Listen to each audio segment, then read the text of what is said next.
This talk is about basic electronics for clinical neurophysiologists. The purpose of this talk is to explain some important concepts about filters. This talk will be the first of a three-part series. The first talk of this three-part series will be conducted in two sections. The first section will follow a conversational format. The second will be conducted in a question and answer format. I will start by addressing three issues regarding filters during the conversational section of this talk. The first issue is the purpose of using filters. The second issue is the inner workings of filters. And the third issue is the type of filters we use in neurodiagnostic medicine. Filters are used for a simple purpose. The purpose of a filter is to see what we want to see better. That is, to make a wave, certain aspect of a wave, or a rhythm of interest stand out. This purpose is attained by using filters intelligently. When we do so, filters have the ability to reduce external interference, to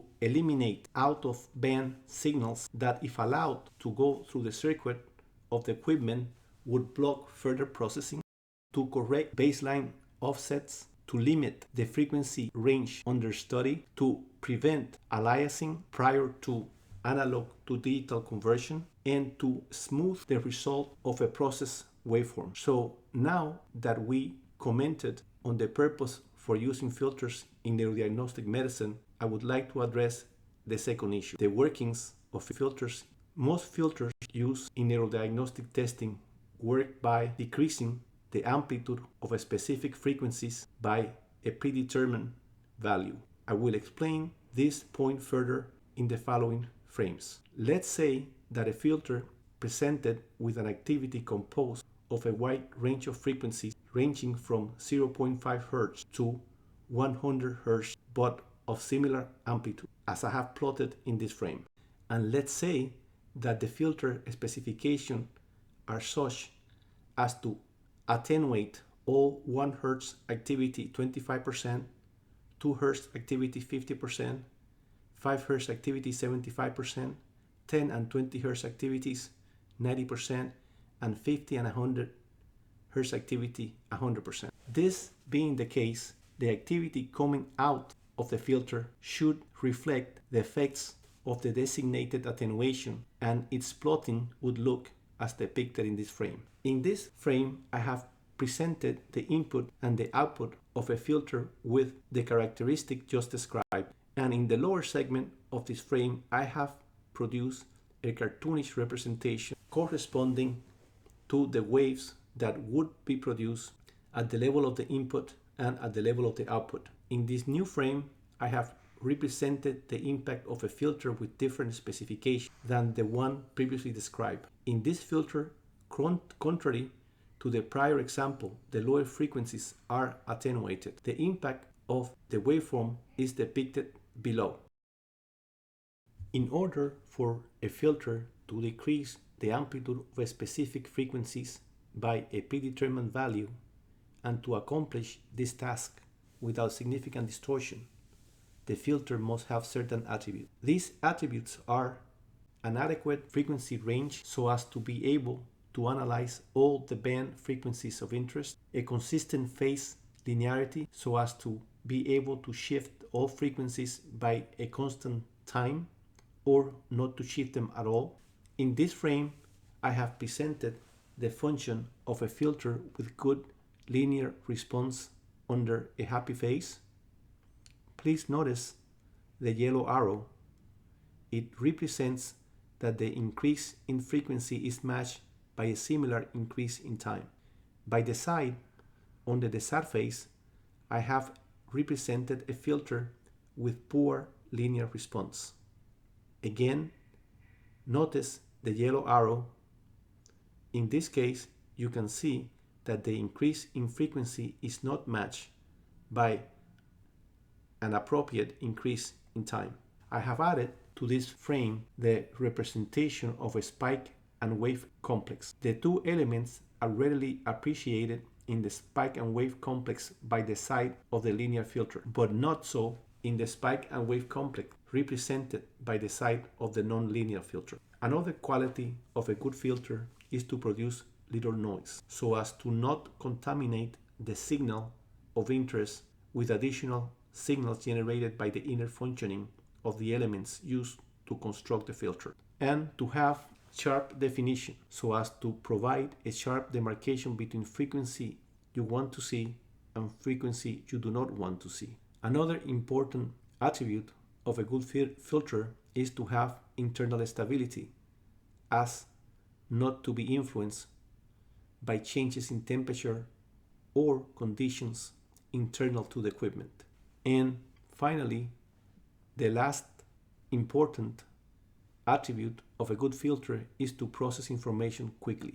This is done as not to produce a delay between the input and the output of the signal. The last issue I like to address during the conversational segment of this talk is types, that is, major types of filters. The major filter types are analog. Analog filters accept as their input a continuous voltage versus time signal and produce at their output a continuous waveform. And digital filters. Digital filters operate on a discrete sample of the waveform and so require digitalization of the data by an analog to digital converter before filtering operation. Analog filters are made of electrical elements. These elements are passive, implying that they do not require any external power. That is, that the transit of the amplified brain electricity is enough to drive the device. Analog filters made of such elements are called classical analog filters. Classical analog filters are, as I just told you, made of passive elements such as capacitors, resistors, and inductors. Analog filters can be built using active elements. Active elements are those that require external power from a battery or a power source in order to operate. They are referred to as modern analog filters. Modern analog filters are made of active devices such as transistors and operational amplifiers. The benefits of modern analog filters over classical analog filters is that the modern analog filters can be more precise as to the band of frequencies they can analyze. For the rest of this talk, I will be mostly talking about classical analog filters. So, when I use the term filter without specifying analog or digital, classical or modern, I will be referring to classical analog filters only. Whereas when talking about digital filters, I will always use the term digital filters, and when talking about modern analog filters, I will also use the whole term.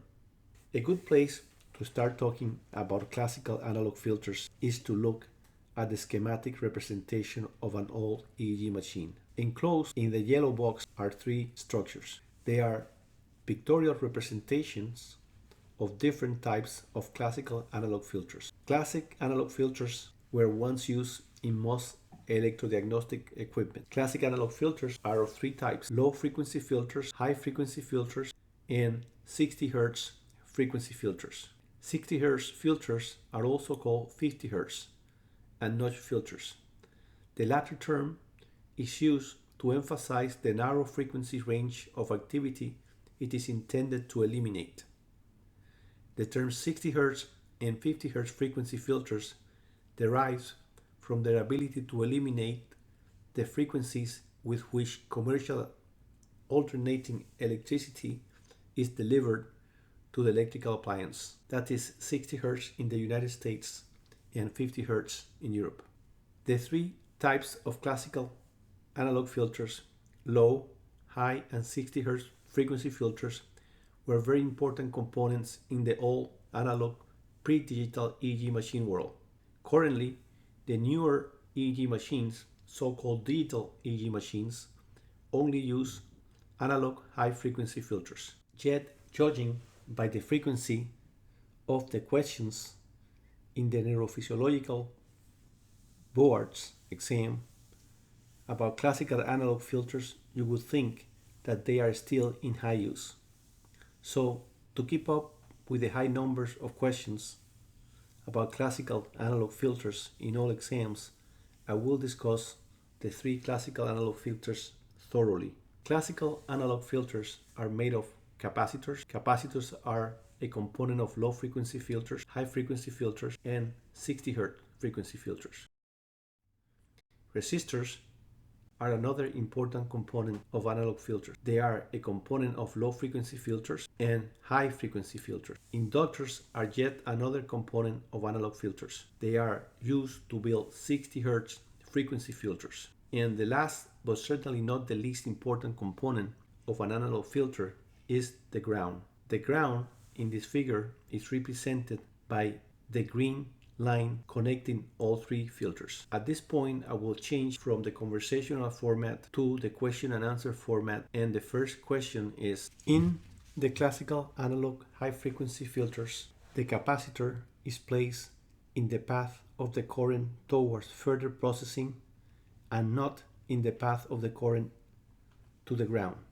A, true; B, false. When considering the circuit of an EEG machine, it is customary, at least by some authors, to refer to the arm of the circuit where the current is traveling through the filter towards other processing elements of the equipment as the active arm of the circuit, and to the arm where current is traveling towards the ground as the ground arm of the circuit. Filters can be depicted as isolated structures maintaining this arrangement, that is, the existence of active arm and ground arm. So the low frequency filter can be viewed as a capacitor in the active arm and a resistor in the ground arm. Low frequency filters are often referred to as LFF. A high frequency filter can be depicted as a resistor in the active arm and a capacitor in the ground arm. High frequency filters are often referred to as HFF. And a 60 Hz frequency filter. 60 Hz frequency filters can be depicted as an inductor and a capacitor in the ground arm of the circuit and no elements in the active arm of the circuit. So the answer to this question is false. Next question. Carlos Rich is a mnemonic for the position of capacitors and resistors in low and high frequency filters. A, true; B, false. At this point, I'd like to introduce to you a friend of mine. His name is Carlos Rich. He quit medical school to become a stock market day trader. In the next few minutes, I will tell you how this is related to filters. In this frame, you can see the three filters we have been talking about. They are labeled by their initial. A way to memorize the relation of the electrical elements in the low and high frequency filter is to remember the name of my friend Carlos Rich.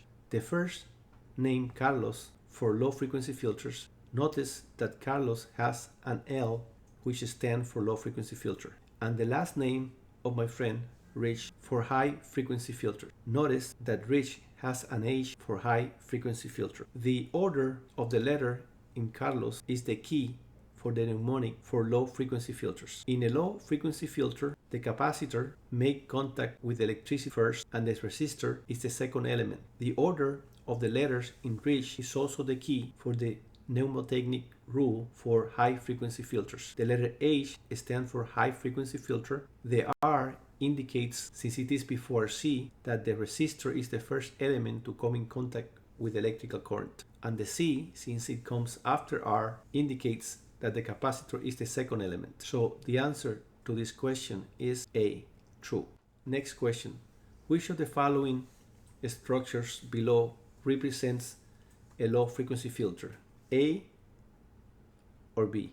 Remember Carlos Rich, the guy that quit medical school to become a stock market day trader. I hope you recall that you should use his first name to remind you of the order of the elements required to build a low frequency filter, which are also referred to as high pass filters. That is, a capacitor before a resistor makes a low frequency filter. So the answer to this question is A. Low frequency filters allow slow waves to go through the active arm of the circuit with minimal attenuation. A, true; B, false. So we know that low frequency filters, amicably called LFF, have in the classical configuration a capacitor in the active arm and a resistor in the ground arm. In this frame, I have added a wave with a peculiar configuration. I refer to this figurine as a single wave because it is above the baseline. The baseline is in this frame represented by the yellow line. Just below the wave, I have represented in a cartoon fashion the two types of contributing waves that add up to the formation of the original wave. I have represented thin and fat waves. The thin waves represent the fast wave and the fat waves represent the slow waves. Both types of waves contribute to the geometry of the original wave. I will use this representation to explain the concept of how filters work. In this case, how low frequency filters work. The capacitor, as you know from prior talks, will allow fast frequency waves to go through while limiting the passage of slow frequency waves. In other words, a capacitor will allow thin waves to go through with more ease than fat waves. In this frame, I have represented this phenomenon by drawing 4 thin waves past the capacitor, while only drawing 2 fat waves passing the capacitor. After going through the capacitor, the flow of the wave continues. But at this junction, the waves are faced with a choice: to continue in the active arm or to go to the ground arm. Since resistors are, as I hope you remember, equal opportunity elements, the same number of thin and fat waves will take the ground arm. As a consequence of this, more fast waves than slow waves will continue in the active arm. Thus, a predominance of fast wave will contribute to the ultimate geometry of the wave. So the function of a low frequency filter is to attenuate low frequencies wave more than high frequency waves. That is, to subtract from the original waves more fat waves than thin waves. So the answer to this question is B, false. Next question. High frequency filters allow slow waves to go through the active arm of the circuit with minimal or no attenuation. A, true, B, false. In this frame, I am depicting an original wave with its subcomponent waves just about to start going through a high frequency filter. In this case, fat and thin waves go through the resistor.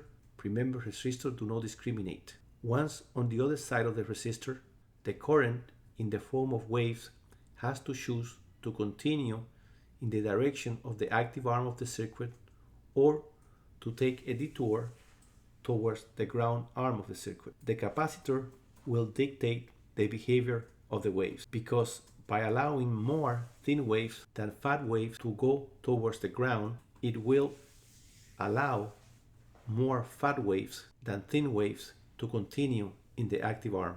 The end product is the production of a wave with preservation of amplitude and reduction of fast activity. So high frequency filters, by filtering out high frequencies, will allow slow waves to pass through the active arm of the circuit and contribute to the ultimate wave. So the answer to this question is A. Next question. In the classical analog low frequency filter, the larger the capacitor, the least the slow wave are attenuated. A, true, B, false. Low frequency filter attenuates slow wave the least when the capacitor is large, and attenuates a slow wave the most when the capacitor is small. So when presented with slow wave, a low frequency filter with a large capacitor will minimally attenuate the original wave. If the same size wave is presented to a low frequency filter with a smaller capacitor, the slow wave will be more attenuated. If the same size wave is presented to a low frequency filter if the same size wave is presented to a low frequency filter with an even smaller capacitor, the slow wave will be even more attenuated. If, once again, the same size wave is presented to a low frequency filter with a tiny capacitor, the slow wave will be very, very attenuated. So the answer to this question is A, true. Next question. In the classical analog low frequency filter, the larger the capacitor, the more likely a medium size wave will not be attenuated. A, true. B, false. Low frequency filters with large capacitor do not attenuate medium size waves. Low frequency filter with small capacitors attenuate middle size wave the most. So when presented with a medium wave, the low frequency filter with a large capacitor do not attenuate the wave. If the same size wave is presented to a low frequency filter with a smaller capacitor, the wave is attenuated a little. If the same size wave is presented to a low frequency filter with an even smaller capacitor, the slow wave will be even more attenuated. If, once again, the same size wave is presented to a low frequency filter with a tiny capacitor, the medium wave will be even more attenuated. So the answer to this question is A, true. In the classical analog high frequency filter, the larger the capacitor, the least fast frequency waves are attenuated. A, true. B, false. In the classical analog high frequency filter, the larger the capacitor is, the larger the attenuation of fast activity will be. And accordingly, the smaller the capacitor is, the smaller the attenuation of the fast activity will be. Notice that at the end of the arrow, I have placed a green rectangle. It is this green rectangle that I am representing in the lower part of this frame.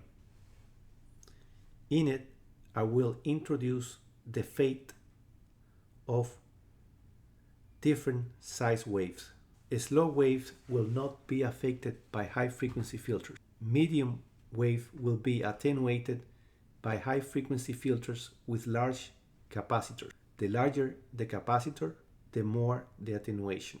But high frequency filter with small capacitors will not attenuate medium waves. High frequency filter will attenuate fast wave. The larger the capacitor, the more the attenuation. I make sense of this phenomenon regarding the capacitor size and attenuation of fast activity by high frequency filters by thinking that the smaller the capacitor is, the thinner the subcomponent waves have to be for them to be disregarded towards the ground. Hence, relatively more fast wave will be available to go through the active arm of the circuit and contribute to the ultimate wave geometry. So the answer to this question is A, true. Next question. The degree of filtering of a 1000 millisecond wave by a 1 Hz low frequency filter depends on the filter's A, roll-off, B, cutoff, C, common rejection mode, D, all of the above. In order to understand how filters work, we must define two concepts, cutoff and roll-off. The cutoff of a filter labels the filter as high or low frequency filter. The cutoff of a filter represents the frequency at which the amplitude of a wave is reduced by the filter to 70% of its original size. So a filter that reduces a 100 microvolt 1 Hz wave to 70 microvolt is labeled a 1 Hz filter. The choice of 70% reduction was made to label the filters because a 70% reduction in amplitude of a wave represents a 50% drop in the power of a wave. I think of the cutoff as the pivotal point to describe the actions of a filter. In this frame, I have represented the cutoff as an aqua dot of which I will make use when answering the next question. So the answer to this question is B. Next question. The cutoff of a filter is the frequency at which the amplitude of a signal is 3 dB down from its original amplitude. A true, B false. We have just mentioned that the cutoff is the point at which the original amplitude of a wave is reduced to 70% of its value. This degree of attenuation corresponds to 3 dB down from the original amplitude of a wave. So some authors talk about cutoff of a filter using dB as a unit. So the answer to this question is A. Next question. The cutoff frequency of a filter can be given as A percentage, B dB, C time constant, D all of the above. The cutoff of a filter can be given as a percentage of amplitude drop, as dB, or as time constant. So the answer to this question is D, all of the above. Next question. Time constant represents the time it takes for a wave to rise or drop by dash percent.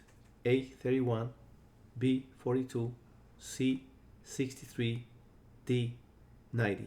Time constant represents the time it takes to charge a capacitor and a resistor 63%, or to be discharged to 63%. The 63% is used because time constant is defined as 1 minus 1 divided by E. E is a constant used in mathematics. The value of E is 2.718. This number is the base of natural logarithm. It was chosen because it varies very little despite the increasing value of n.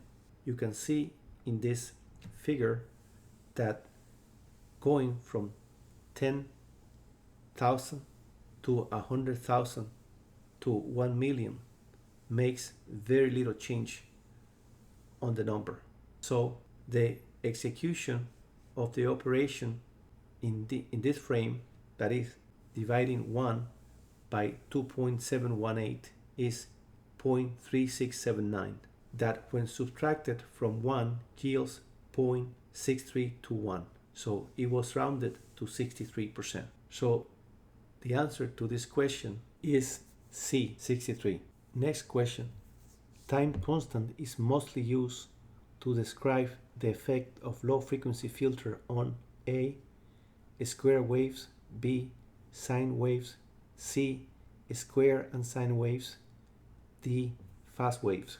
Time constant from a pure physics point of view represents the time it takes for a resistance capacitor circuit to charge or discharge 63% of its ultimate value.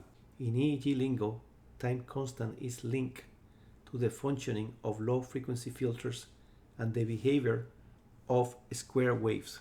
The lower the time constant, the sooner the square wave drops to 37% of its original value. As you can see, while looking at this frame, it takes longer for a signal to reach 37% of its original value when the time constant is 0.16 than when the time constant is 0.033. Let's say you have a square wave of 2¼ seconds. As you can see in this frame, I have represented time in seconds by using different colors. Now I have introduced percent of reduction, and now the percentage drop required for a one time constant. The way to determine the time constant of a wave consists of drawing a horizontal line from the 63% point, and at the point where the horizontal line you have just drawn cuts the drop in wave, there you draw a vertical line towards the base of the wave. The number cut by this vertical line represents the time constant of the given wave. In this case, 1 second. So looking at this wave, we should say that the time constant is 1 second. The relation between time constant and value of a filter is often asked in the board exams.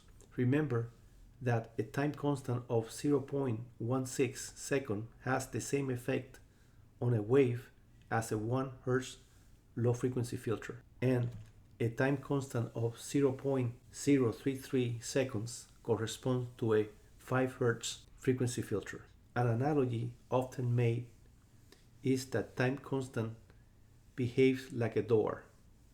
The thinner the door, the thinner a wave has to be to go through it. So the answer to this question is A. Next question. The degree of filtering of a 2000 millisecond wave by a 1 Hz filter depends on the filters A. Roll-off, B. Cutoff, C. Common rejection mode, D. All of the above. I will start answering this question where I left off when I answering the question about cutoff. You remember I told you that the cutoff was the pivotal point in understanding filters. I refer to it as the pivotal point in addition to being an important point to understand filter because it serves as a fulcrum for the roll-off. I like to think of the roll-off as a line pivoting at the cutoff point, as I have shown in this frame. To our misfortune, the degree of tilting of this line is given in a dB per octave unit. To our fortune, the only thing we need to know about it is that the less inclined is the line pivoting on the cutoff, the higher the number of dB per octave. So in this frame, I have given this roll-off the value of 6 dB. This one with a bigger incline, a value of 3 dB. And this one with less incline than the one with 6 dB, a label of 12 dB. I will reiterate this point while looking at this frame. As you can see, the steepness of a 3 dB is less than the steepness of a filter with a 6 dB per octave roll-off, and the steepness of a 6 dB roll-off filter is less than the steepness of a filter with a 12 dB roll-off. Most EEG machines use roll-off of 12 dB, thus giving a sharper roll-off and better control on the frequency of the wave we want to see and the waves we do not want to see. So the answer to this question is A. Next question. The percentage of reduction of a wave lasting 1 second when using a 2 Hz low frequency filter depends on the dB per octave roll-off of the filter. A true, B false. In this frame, I am introducing a line representing Hertz. As you can see, the values are placed in an ascending fashion. Just below this value, I am introducing other values. These values correspond to milliseconds. And just below them, I am introducing a third type of values in seconds. This is starting at the value corresponding to 0.1 Hertz. This line represents the x-axis of the chart that I will use to show the percentage of amplitude reduction of a wave produced by filtering. As you can see, the percentage of the amplitude to which a wave will be reduced is expressed in the y-axis of this chart. I have completed the chart in this frame by making a grid using frequency and percentage of amplitude to which a wave will be reduced to. If we use a 2 Hz filter, which would reduce a 2 Hz wave to 70% of its value, a 1 second wave will be reduced to a value of less than 70% of its original value. Let's say 37.5% or even more, let's say 25%, depending on the roll-off of the filter. Remember, when we spoke about roll-off, we spoke about slopes. The slope of a 6 dB per octave frequency filter has a certain steepness to it, where the steepness of a 12 dB per octave is more pronounced. So the answer to this question is A, true. Next question. If a 1 Hz low frequency filter with a roll-off of 6 dB per octave attenuates a 2-second wave to 17% of its original value, a 1 Hz low frequency filter with a roll-off of 12 dB per octave will attenuate a 2-second wave to -% of its original value. A 70, B 30, C 7, D 99. I will use this figure again to answer this question and to illustrate the relation between cutoff and roll-off. The question states that a 1 Hz low frequency filter, which as you know will reduce a 1-second wave to 70% of its original amplitude, with a roll-off of 6 dB will reduce a 2-second wave to an amplitude of 17%. In this frame, I have introduced a red dashed line. This line represents the imaginary slope resulting from using a low frequency filter of 1 Hz with a roll-off of 6 dB per octave. The second part of the question is what will happen to a 2-second wave if instead of using a 1 Hz filter with 6 dB per octave roll-off, we were to use one with 12 dB per octave roll-off. We know that the slope of a 6 dB roll-off is less steep than the slope of a filter with 12 dB per octave. I have represented the imaginary effect of a 12 dB per octave roll-off by adding a caramel color dashed line to this figure. In this frame, I have indicated its value by placing an aqua dot at the intersection of the caramel dashed line and the 2-second wave, which in this case corresponds to about 7%. So the answer to this question is C. Next question. If a 1 Hz low frequency filter with a roll-off of 6 dB per octave attenuates a 500 millisecond wave to 85% of its original amplitude, a 1 Hz low frequency filter with a roll-off of 12 dB octave will attenuate a 500 millisecond wave to -% of its original value. A 5, B 30, C 70, D 95. Here you see represented the degree of reduction a filter with the given characteristics produce on a 500 millisecond wave. In this chart, I have indicated by drawing a caramel line the degree of reduction produced by changing to a filter with 12 dB per octave. So the answer to this question is D. So as you can see, analog filter with high octave per dB allows you to better eliminate the wave of the duration that you do not want to see and keep the wave of the duration that you want to see. Next question. If a 20 Hz high frequency filter with a roll-off of 6 dB per octave attenuates a 20 millisecond wave 10%, how much would a 20 Hz high frequency filter with a roll-off of 12 dB octave attenuate a wave with similar duration? A 20%, B 30%, C 1%, D 95%. The last few questions were about low frequency filters. This question is about high frequency filters. And again, when we talk about filters, we need to talk about cutoff and roll-off. The problem states that when using a high frequency filter of 20 Hz with a roll-off of 6 dB per octave, a 20 millisecond wave will be reduced to 10% of its original size.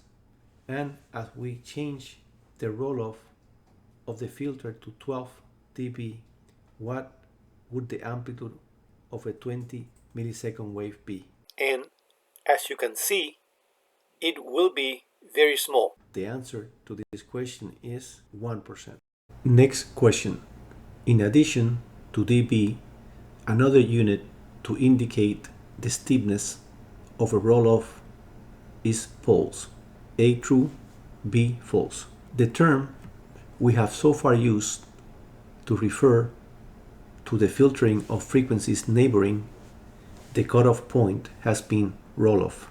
Another term used to refer to the filtering of frequencies neighboring the cutoff point is filter order. When this term is used, then the steepness with which the neighboring frequencies to the cutoff are eliminated is given by the number of poles assigned to the filter. Using this nomenclature, we just need to remember that a first order filter has 1 pole or 6 dB. A second order filter has 2 poles or 12 dBs. So the answer to this question is true. Next question. Transitional band or region is considered a key filter parameter. A true, B false. Take a few seconds to look at this frame. Notice the cutoff and the steepness of the roll-off. I will use this figure to describe 3 key filter parameters. The first parameter I would like to describe is the motive of this question, that is transitional band. The term transitional band refers to the frequencies whose amplitude are partially attenuated by the filter but not totally obliterated by it. I have represented these bands in yellow. The term stop bands refer to the frequencies that are totally obliterated by a filter. I have represented these bands in red. The term passband refer to the frequencies that are not attenuated at all by a filter. I have represented this band in green. So the answer to this question is A, true. Next question. The transitional band or region that occurs as a consequence of using a filter with a roll-off of 12 dB per octave is wider than when using a filter with a roll-off of 6 dB per octave. A true, B false. In this figure, the yellow band indicates the transitional band. Notice its width and compare with the next frame. As you can see, in this frame, we have presented a 12 dB octave filter. This figure depicts a wider transitional band when using a filter with a 6 dB per octave roll-off. So the answer to this question is A, true. Ripples in finger lingo means variations in amplitude in the pass band or stop band. A true, B false. To answer this question, I will use one of the figures we have just looked at. This figure represents the function of a filter with no ripple. The stop of the pass band is flat and straight, as you can see.